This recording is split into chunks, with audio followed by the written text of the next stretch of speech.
Okay, so today we're going to look at section 3.2. Okay, 3.2 covers really a few different ideas. The idea of continuity, what's called the intermediate value theorem, and the end behavior of polynomial functions. Okay, most graphing calculators, especially the TI-82s, they assume that when you draw something, it's always supposed to be connected. Okay, that's why you get that vertical line that sometime when you have like a divide by zero.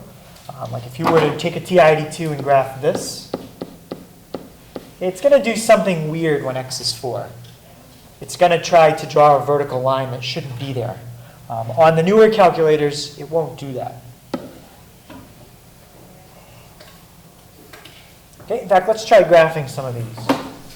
Let's try f of x is 1 divided by x minus 3. Take 1 divided by x minus 3.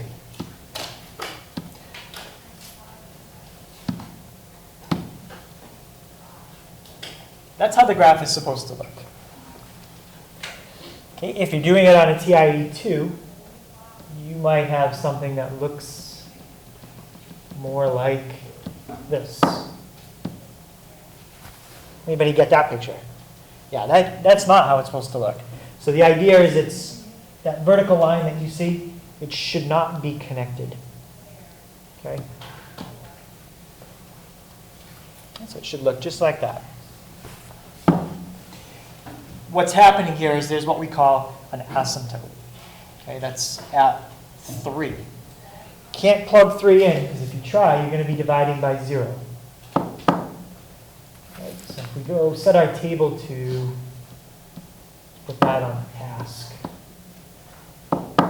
3 gives me an error. But try something very close to 3. Try 3.001. Very, very close to 3. Look at what y is. Y is at 1,000. So it's way, way up. Okay, try something just a little smaller than 3. Like 2.99. It's down at negative 100. Okay, so on each side of 3, it's going up very high and down very low to infinity and negative infinity. Okay, so we got that one.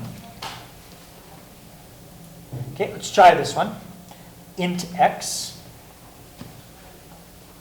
Okay, so that's under math, number, and on mine it's 5. Anyone remember what this one looked like? Kind of like the stairs. If you have the newer calculator, it won't put the vertical lines in, and that's how it should look. Okay, so there's your integer function. Okay, so keep in mind the look of that. And let's try this one. X squared minus 2x plus 4. X squared minus 2x plus 4. Okay, so I gave you a couple different kinds of functions here. Okay, and the question I'm asking is, can you trace these graphs without lifting up your pencil? How about this one? Yeah, you could trace this entire graph and never have to lift up your pencil. How about the integer function? No, you'd have to keep picking it up. Okay, so that means something. And how about the one that had the vertical asymptote when x was 3? No, it was in 2 halves. You could trace part of it and trace the other part, but you couldn't do the whole thing without picking up your pencil. Okay, and that gets at the idea of continuity, okay, or continuous functions.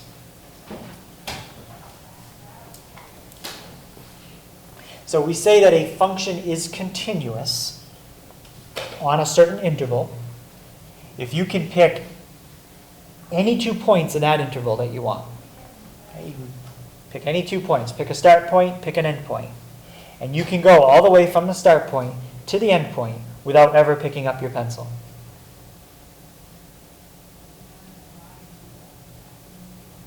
Okay, that's what it means for a function to be continuous over a certain interval. You can pick any start point on the curve of the function or graph. Pick any endpoint on your graph. And you can always go from the start to the end without picking up your pencil. That's continuous. If you can't do that, then the graph is discontinuous.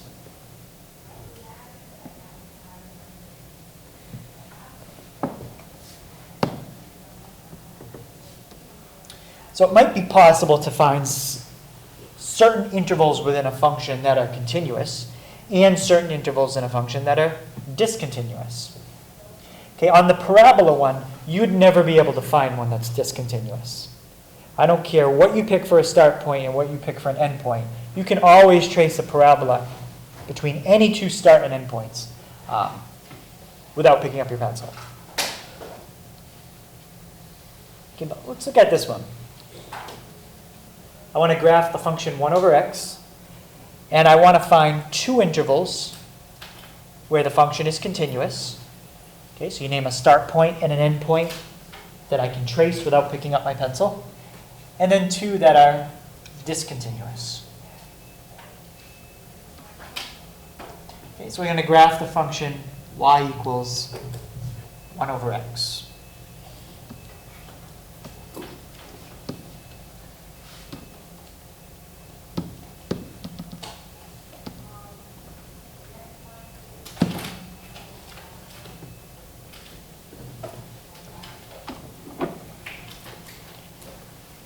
Anybody name an interval there that would be continuous? And we specify an interval using x values. So from like x equals this number to x equals this number, I could trace part of that function continuously. Nick? 4 to 5. Yeah, sure, from 4 to 5. Okay, so let's do the continuous first. You could also use parentheses. You could do a half open, half, it doesn't matter. But you can trace from 4 to 5 without ever picking up your pencil. Okay, can somebody else give me one more interval? Maybe in a different part of the function that is also continuous. Marina? Well, also, couldn't you go from like 1 to infinity? Yep, you could if you wanted to do an unbounded interval, which, yeah, I guess we could use that. We could say from 1 to infinity. We could say from, yeah, that would work. Okay, what would be one other interval? Let's do one in the other part that would be continuous. Yep. -1 to -3. -1 to -3? Sure. We could trace that.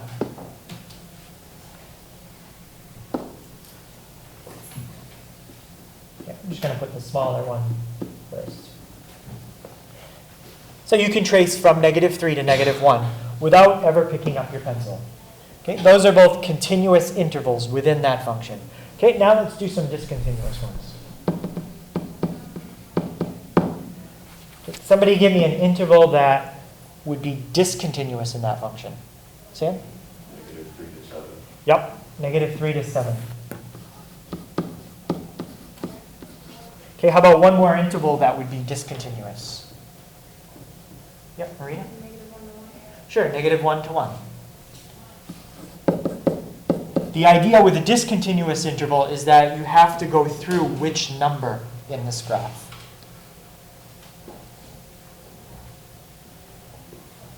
What's that? 0. Any interval that goes through 0 is going to be discontinuous. Okay? Any interval that doesn't go through 0 is continuous. Okay, let's look at the integer function again. Or maybe we don't even need to look at it because we just did. Does anybody think they could tell me the longest interval that you could name in the integer function that would be continuous? How long would it be? Because there's a lot of discontinuity points in this graph. In fact, there's infinitely many each step. But what would be the longest step you would ever have? Yep. 1. Yeah, it would be 1 unit long.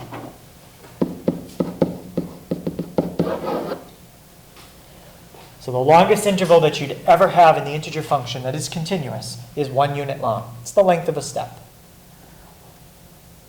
Okay, so you could name infinitely many continuous intervals from 0.25 to 0.27.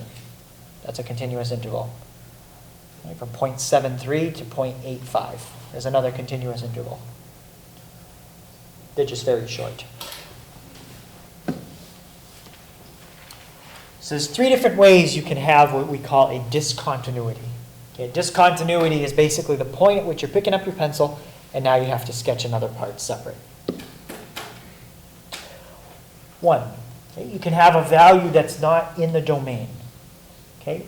You have a value for x that you try to plug it in, and when you do, you get a divide by 0 error, or you get a square root of a negative. So is that just f, not negative f? So, It's just a dash? yeah.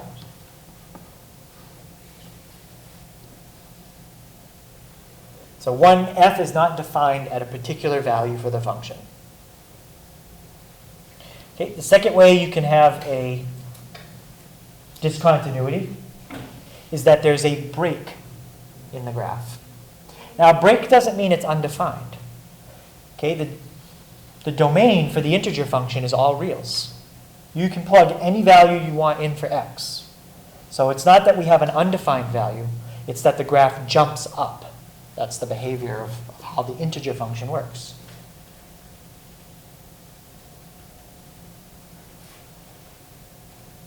Everyone understand the difference between a value that's undefined versus having a break in the graph? A break is not caused from a value being undefined. Okay? There are no undefined values in the integer function. Yep? So the reason why the first one is not defined is because x could be 0 and you're not supposed to have 0 in the denominator? Right. Yep. And the last type, the trickiest type of discontinuity you can have is a hole in the graph.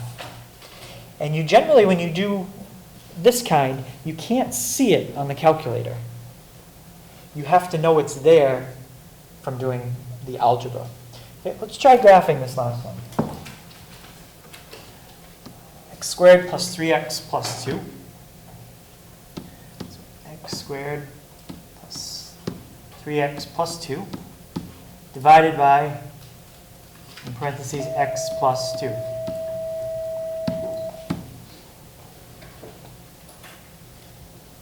And you're probably thinking that that's a line. That's not a line. It's not a line because what happens at negative 2? If you try to do that, what would happen in this fraction? Where would you get 0? In the denominator. Okay, so this graph does have an undefined value at negative 2. So there's a hole in it. If you were going to exaggerate it when you're drawing it, you could do something like this. Okay, the calculator doesn't show it that way. But there is a hole in the graph when x is negative 2.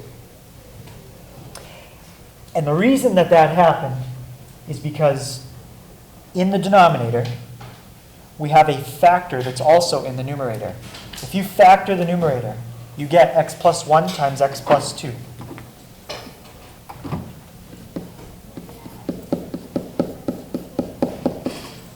Divided by x plus 2.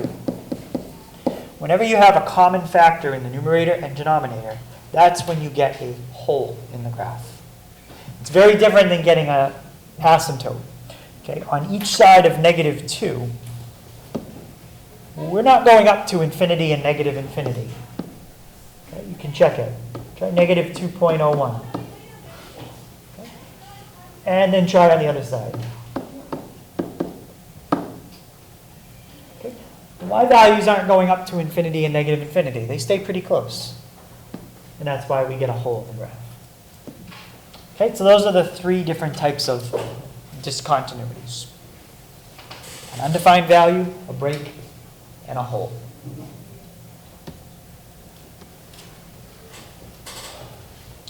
Okay, one thing that is nice about polynomials is that every polynomial is continuous from negative infinity to infinity.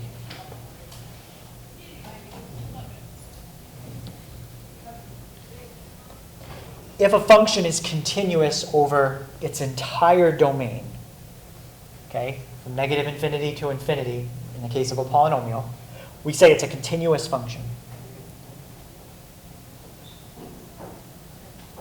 So if I gave you a continuous function and asked you to try to find an interval that was discontinuous, you couldn't do it. Continuous functions are continuous on every possible interval you could come up with.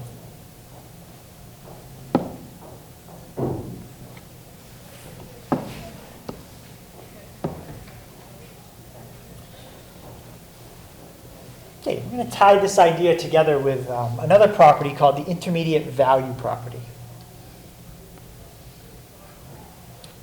So the intermediate value property says that if you have a function that's continuous over the closed interval from a to b, so you pick a start point, you pick an end point, and it's continuous on that interval, then that function will be able to take on every single value between f of a and f of b.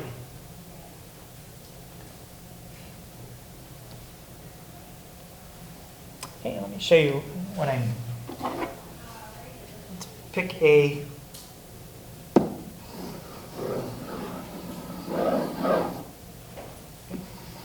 let's let that be point A, and let that be point B. From point A to B, it's continuous. Okay, I can definitely go from point A to point B without picking up my pencil. So what that basically means is I'm going to hit every single y value between A and B. Let's say A was at a y value of 0 and B was at a y value of 20. I guarantee you I'm going to hit every single y value somewhere between 0 and 20. I'm going to hit 1, I'm going to hit 3.5, I'm going to hit 9.67. I'm going to hit all the y values between A and B.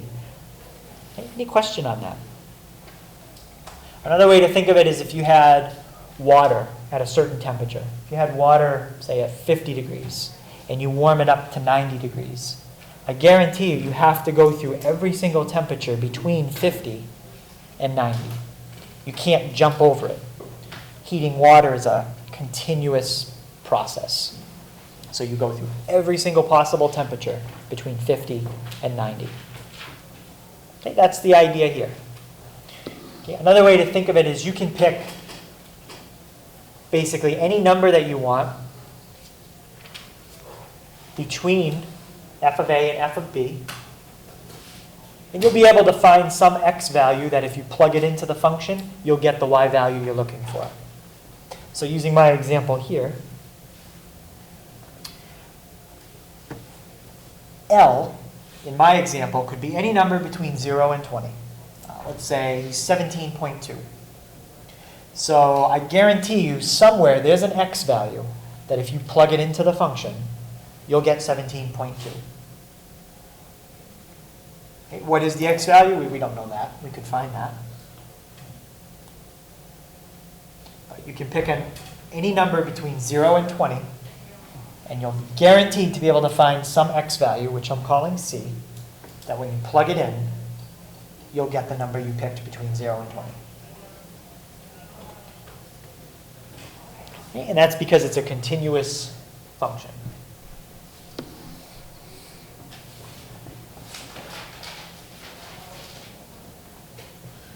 Okay, so here's an example. Okay, it's the function f of x equals 3x minus 4.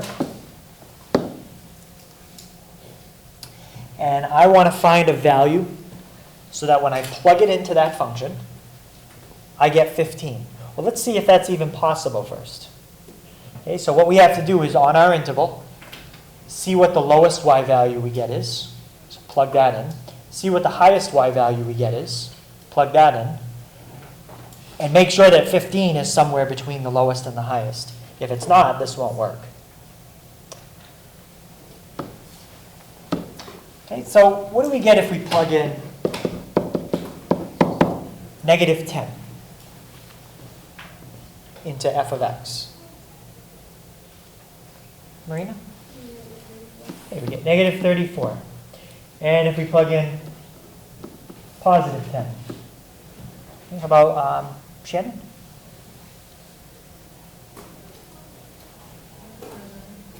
So what if you fill in 10 for x?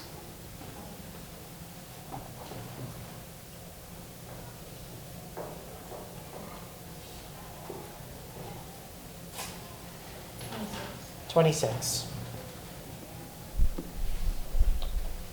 Okay, so using the idea of continuity, can anybody explain what's going to happen here? I'm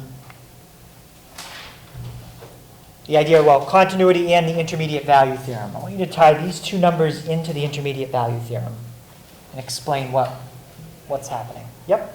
Since the y values of -34 and 26 are on the graph and it's continuous, 15 will be on there because it's in between them. Right.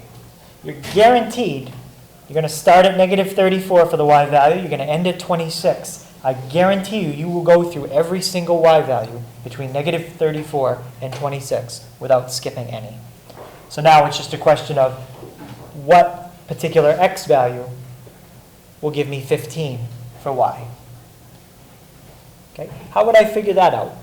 Since I know I have to go through 15 because I'm in my interval and it's continuous, how would I find the x value that gives me 15? Yeah. Plug in 15 equals 3x minus 4. Yeah. Set 15 equal to 3x minus 4 and solve. So we get 19 equals 3x and x equals 19/3. That's the x value that will give me 15. Now if I asked you to find out what x value would give me 72, well, that's not going to happen on the interval from -10 to 10. I never get that high, so that there would be no solution to that.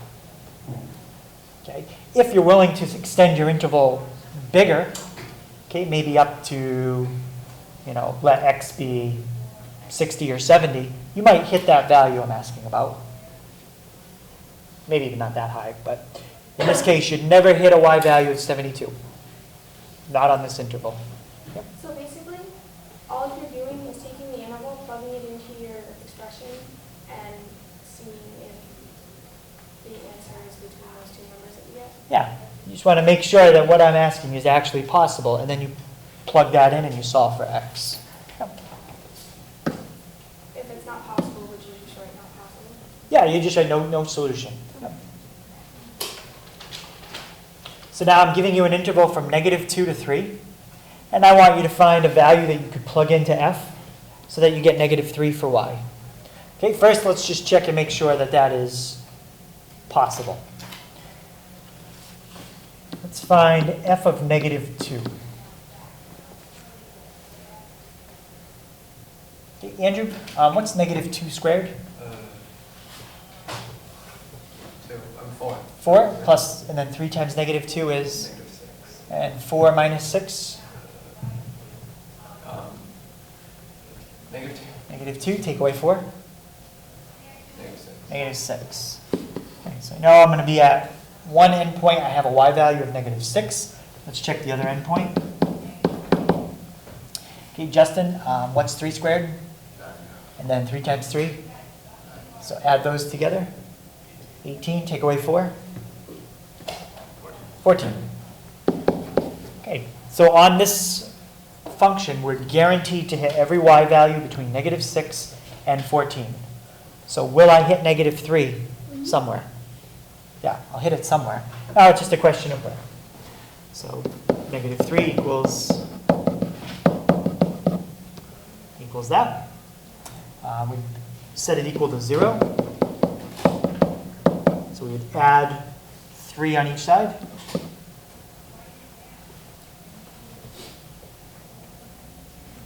And we could try to factor that. I don't think that one's going to factor. So this one we'd either use the quadratic formula or we could just use the graphing calculator. Okay, so let's see where x squared plus 3x minus 1 hits 0. Well, it hits it twice. So there's actually 2 answers. Okay? We just have to make sure that both answers are within my interval. I can only, You can have two answers. yep, as long as they're within the interval -2 to 3. If the other answer is outside this interval, we can't use it because we just want this interval. So do second calc 0. Okay. You can almost see this one. We don't really need to check it, but it's -3.3. Well, that's not in my interval. So I asked you in this interval, can you hit it? Nope, not at that spot. So it must be the other one. so we go to the left, right, guess 0.30. Yep. And that's in my interval. Any question why I didn't write the other answer? It's not in the interval I was asking about. Okay, but we knew it had to hit it at least once because we checked. Okay, so this one. This problem, I don't want you to find a 0. I want you to prove to me that there would have to be a 0 somewhere over the interval from 0.25 to 0.75. Again, I don't want to know what the 0 is. So how could you use the idea of continuity and the intermediate value theorem to somehow prove that there must be a root in that interval?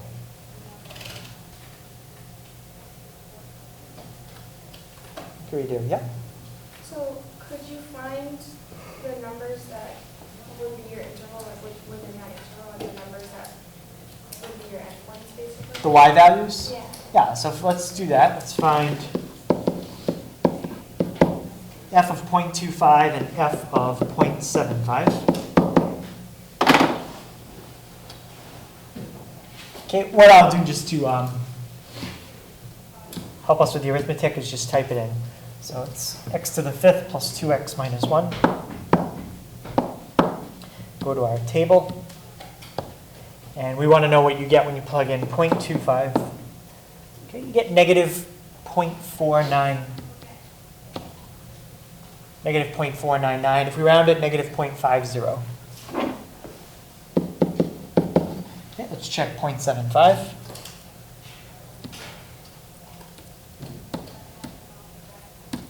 I get 0.74. Okay, so now I know the y values over that interval.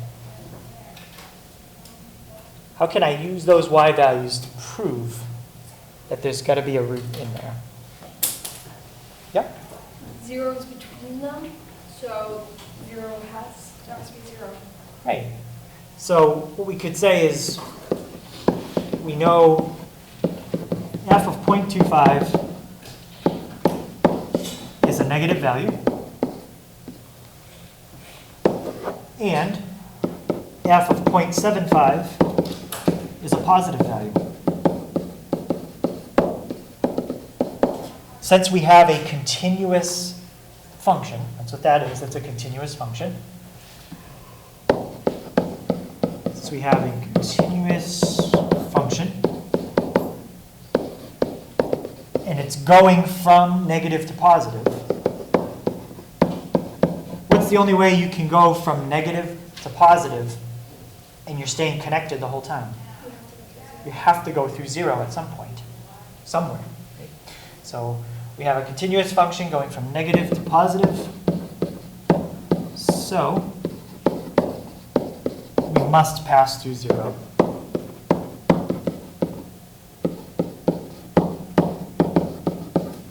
Now, if this wasn't a continuous function, this wouldn't apply at all. Think of a step function. You can skip all kinds of values, but not on a continuous function. Would you ever ask us to find an interval if it was a discontinuous function? Like this? Ask you to find what kind of interval? Like if it was the same problem, but the function was a discontinuous function? Would I ask you to find a root for it? Or do something like that? Sure. Yeah, you could do that. And you would Because I'd give you an interval. If it's a discontinuous function, I would give you an interval over which that is continuous. So you wouldn't just give it to us and expect us to figure out that, oh, wait a second, this is discontinuous, it doesn't work? No. Okay. No. Like, let's say you had a function like this one. It's something like this and like that. Okay? I might give you an interval from here to here. So the whole function isn't continuous, but my interval would be. Okay. Yeah. Okay, any question on that idea?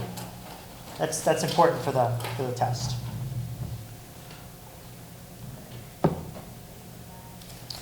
Okay, so the last big thing in this section is what we call the end behavior of a function. So basically what that means is it's the behavior of the function at the extreme left and right ends on the x-axis. Okay, what's happening to it? For polynomials, it's pretty limited what can happen.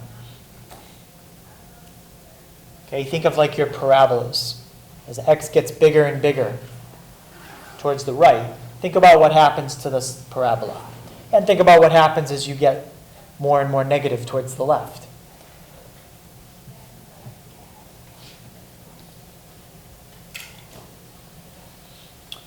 Okay, so let's start with this one. Let's look at y equals x cubed. Let's see what this looks like.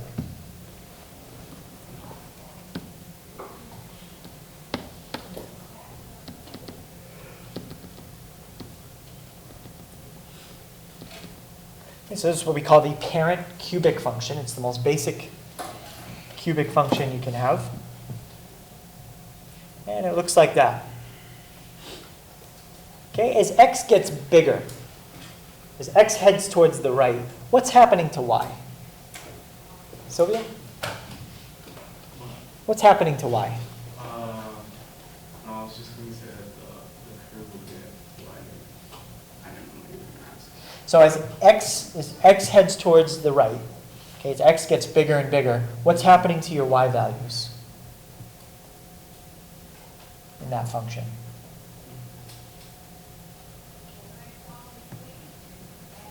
Well, think about if you plug in 1, what do you get for y? If x is 1, y is 1. Okay, what about if x is 10? Y would be 1,000. So as x is getting bigger, y is getting bigger and approaching what value you think? Is there a limit to what y is going to reach? Let's say x is 100, then y is even bigger. Infinity, right? So as x approaches infinity, so does y on the right side. How about as x approaches negative infinity? What happens to the y values there? Yeah? They also approach negative. Well, they go the other way. They approach negative infinity.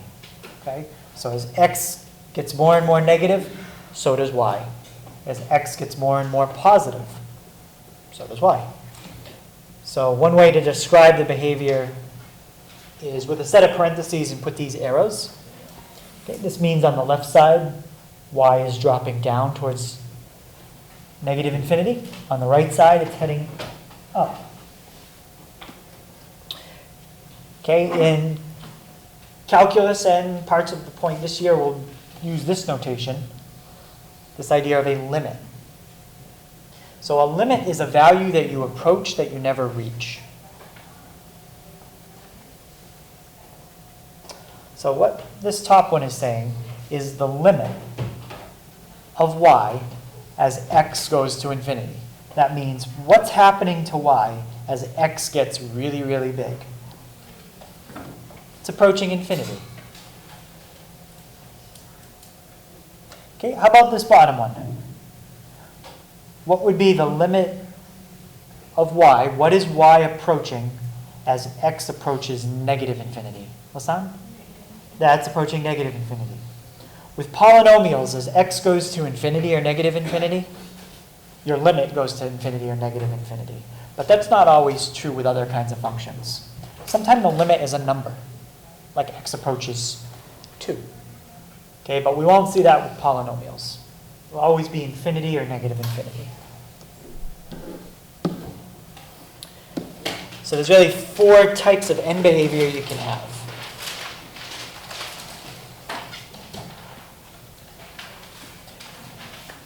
Okay, both ends can go towards infinity, both towards negative infinity, or you can have one of each.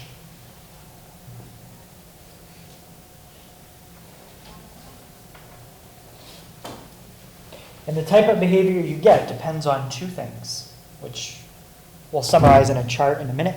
But the 2 things it depends on is what is the degree of your polynomial? Is it odd or is it even? If it's even, you're always going to get one of the top two. If it's odd, you're always going to get one of the bottom two. Just like we did in the last problem. It was odd, it was one of these bottom ones. The next thing you have to do is look at the number that's in front of the highest degree term.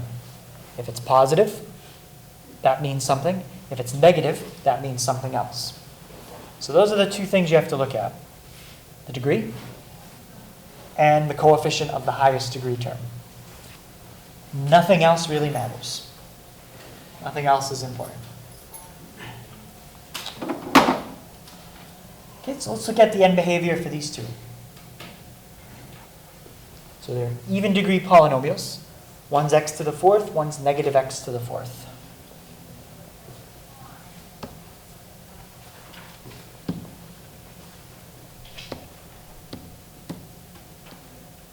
Any thought what x to the fourth is going to look like? Or it's going to look similar to some other shape we know.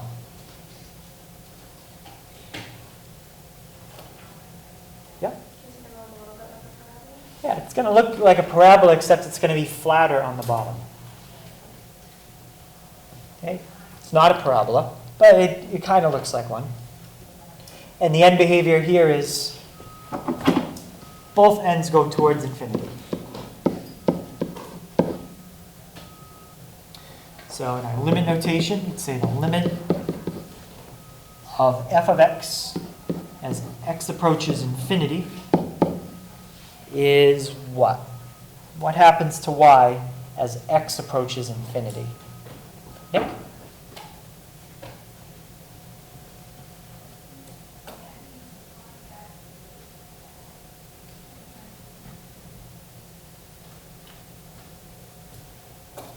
Think what's happening to y as x gets big? And it approaches infinity. Yeah. Okay. This summarizes the right-hand side of this parenthesis. On the left-hand side, we could say the limit of f of x, or of y, as x goes towards negative infinity. Okay, Brian, what would that be? Yeah, that's also infinity. As y gets bigger and bigger, or I'm sorry, as x gets bigger and bigger towards the negative side, y just goes up forever. And let's look at negative x to the fourth. Okay, based on our transformations, we should already know what a negative is going to do. It's going to flip it over the x-axis. So now our behavior is down on each side. Okay, so this was for f of x equals x to the fourth.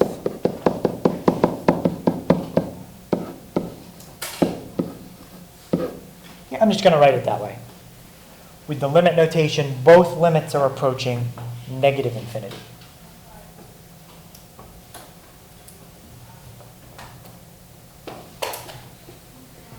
Okay, any question on that one? So how did you write this one? The second one, they're both arrows are pointing down. And you don't have to write the limit? I didn't this time, but you would write the limit of f of x as x approaches infinity is negative infinity and negative infinity. So it'd be the same as what you have up above, except both the right-hand sides would be negative. Okay, you will not use these arrows in parentheses in calculus. They won't do it that way. You're going to use limit notation.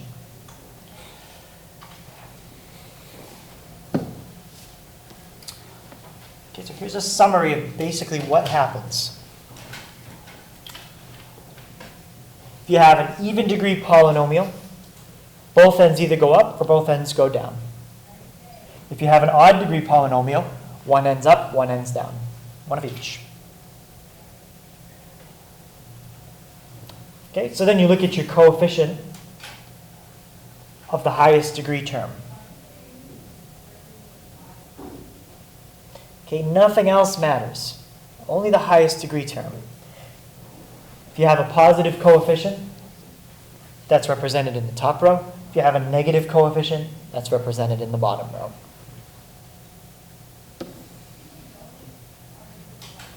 Any questions on what any four of these would look like in limit notation? We did a couple of them. A limit notation takes longer to write, and you'd have to write two things for each box. The limit of f of x as x goes to infinity, and the limit of f of x as x goes towards negative infinity. You'd have to write both.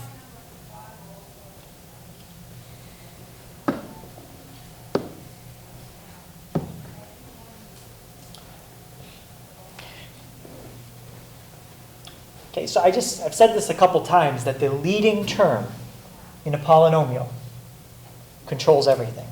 It doesn't matter what else is there. The leading term completely predicts the end behavior of the polynomial. Okay, so if you had a polynomial that had a bunch of terms in it, okay, like I've written here, we can predict what the end behavior of that polynomial is going to look like using what's called an end behavior model. And the end behavior model, all that you have to look at is the first term. That's what the end behavior model of a polynomial is. It's the highest degree term. The other terms could cause it to do little twists and turns in the middle, but when you start looking at what's happening out at like infinity and negative infinity on the x-axis, the only thing that affects that is the first term.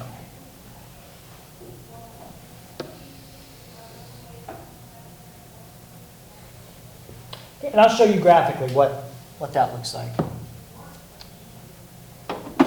Okay, we're going to take the polynomial 2x cubed minus 7x squared minus 8x plus 16. And we're going to take its leading term, just 2x cubed.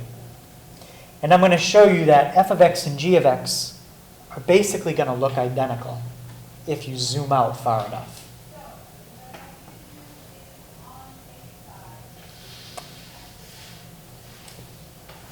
Let's graph f of x and g of x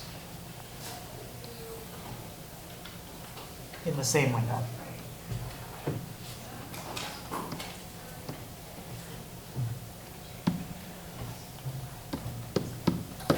So we got 2x cubed minus 7x squared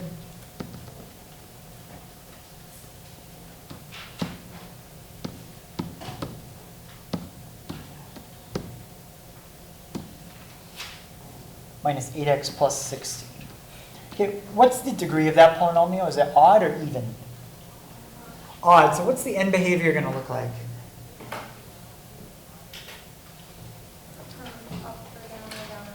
Yeah, one ends up, one ends down.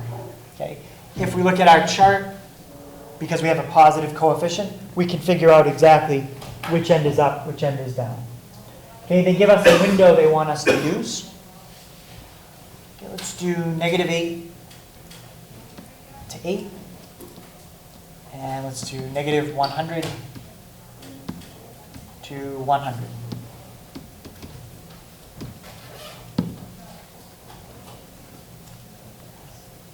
Okay, so there's f of x. And there's g of x. Okay, do they look the same? Not really. Okay? But that's because we're zoomed in somewhat close on the x-axis. Okay, the end behavior model is not supposed to look identical with all the twists and turns. It's supposed to look identical when you zoom way out. Okay, so let's zoom out a little bit. Negative 40 to 40. And negative 10,000 to 10,000.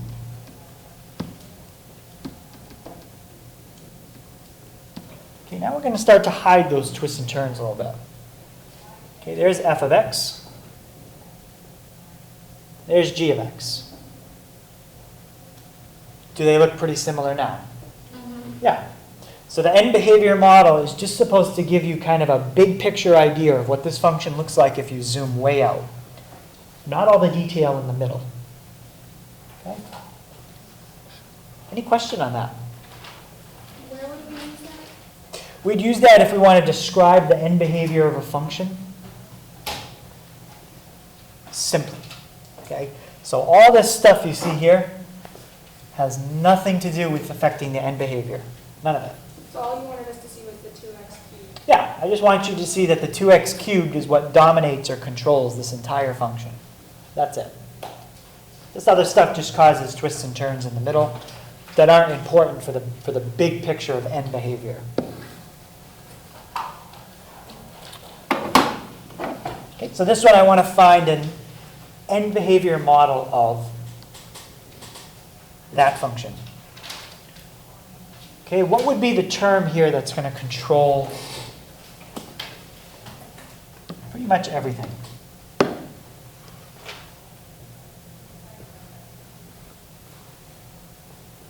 It's the only term you need to focus on if you want to just know end behavior. Oh, Michael? The x, the 4. So what would be your end behavior model for that function?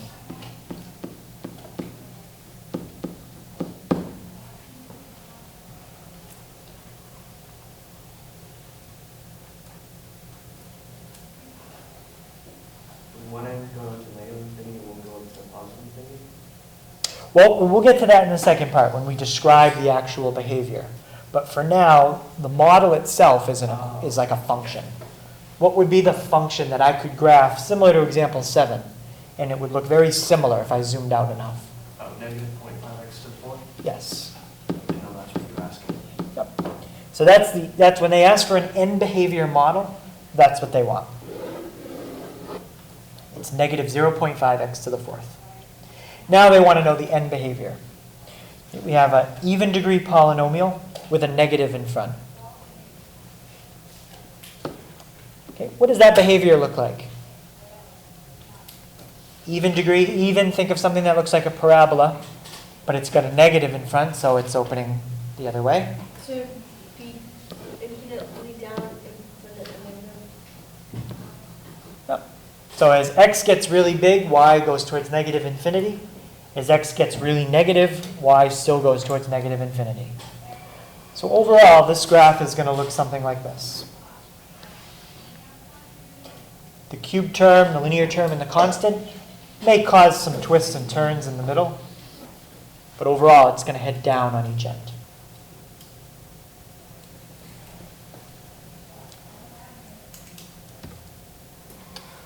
Okay. And our last one. So the last one says find the maximum area of a rectangle that has its base on the x-axis and its upper two vertices are on the curve of this parabola.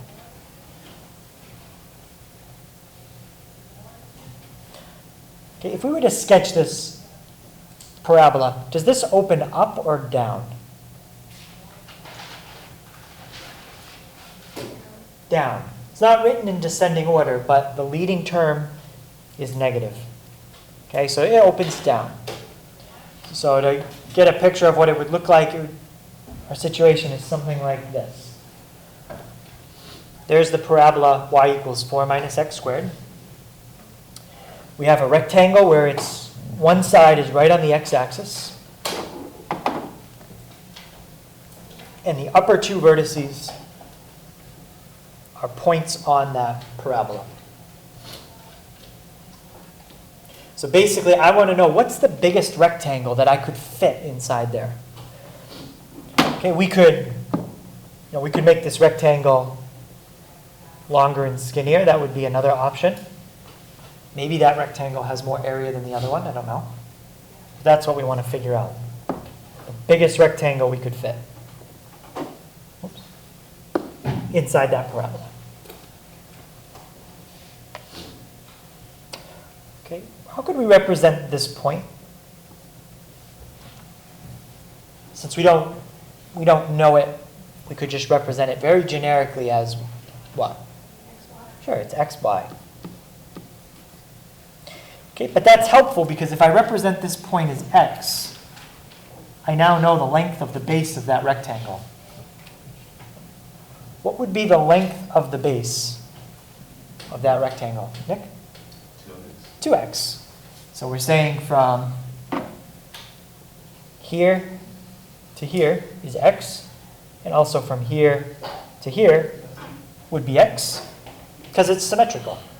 Okay, parabolas are symmetrical. So we've got our base. Now we need the height.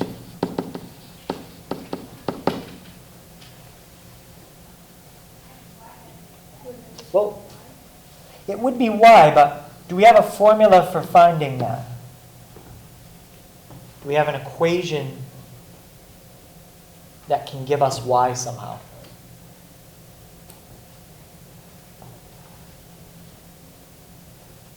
Nick? Y equals 4 minus x squared. Yeah, that's the height. Okay? The height of this rectangle from there to there, we called it y, but we have a formula for y. It's 4 minus x squared.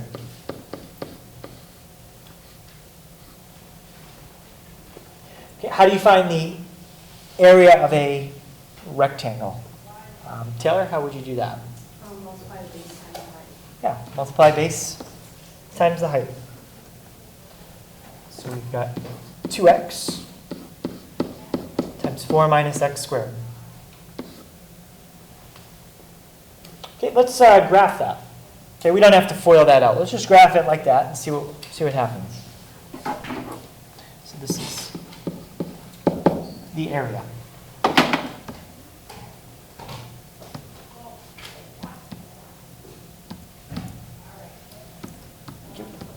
What kind of function is that? Or what's going to be the highest degree if you were to distribute it out? Yeah? It would be a cube surface. Yeah, this is a cubic function. And what we're doing is we're looking to find a maximum somewhere. Okay, we're looking to find a maximum.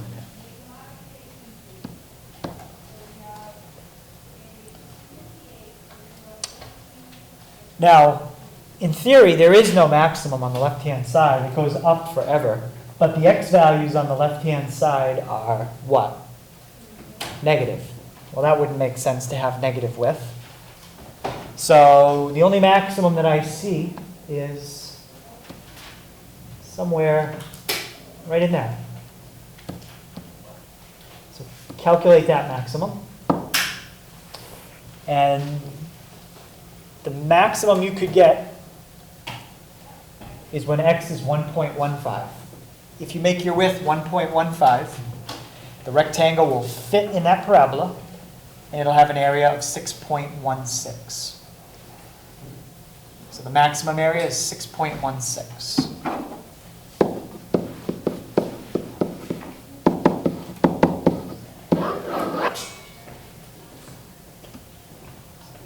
That's the best you could do with that rectangle.